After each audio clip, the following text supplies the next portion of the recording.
Une petite histoire de guerre, chapitre 18. Ma rédaction, Le fantôme de Pénélope, a été publiée dans le journal de l'école. Des parents ont écrit pour dire à quel point Pénélope les avait émus. Ils auraient voulu une suite, mais je ne pouvais pas ressusciter un fantôme.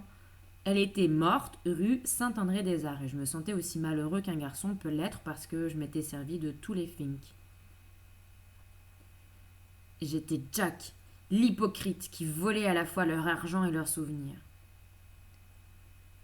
Une seule chose me faisait plaisir. Je n'aurais plus besoin d'aller piocher dans la boîte à pansements pendant un certain temps. Je pourrais donner le montant de mon prix en plusieurs fois à Harvey Winters White. Mais quand je lui ai tendu ses 10 $ le dimanche suivant, il a empoché les billets puis m'a attrapé à la gorge. J'ai entendu dire que vous aviez fait un héritage, Mr. Dalton. Non, c'est pas vrai. Qui pourrait bien me laisser un héritage? Mr. Fink, vous avez gagné un prix, non? Et c'est une somme considérable, 50 $.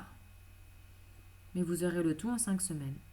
C'est pas assez rapide. Je suis votre sponsor, n'est-ce pas? Je vous ai chouchouté dans ce parc. Je me suis bien plus occupé de vous que votre père qui est mort. Je veux tout, tout de suite.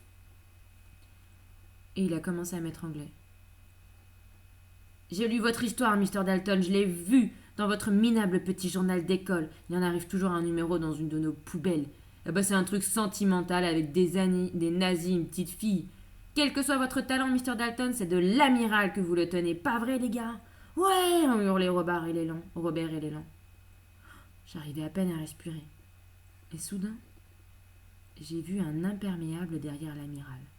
Celui de l'inspecteur Bruno-Vic.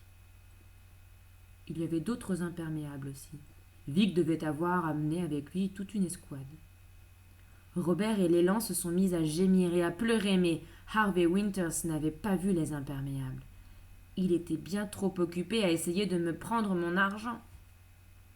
Vic lui a donné un coup sur la tempe avec un morceau de métal brillant. Il brandissait une paire de menottes. L'amiral n'est pas tombé.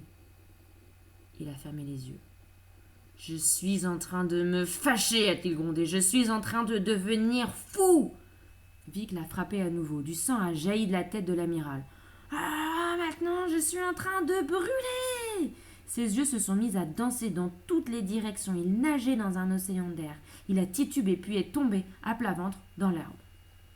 « Harvey Winters White, a dit l'inspecteur Vic. Je vous arrête.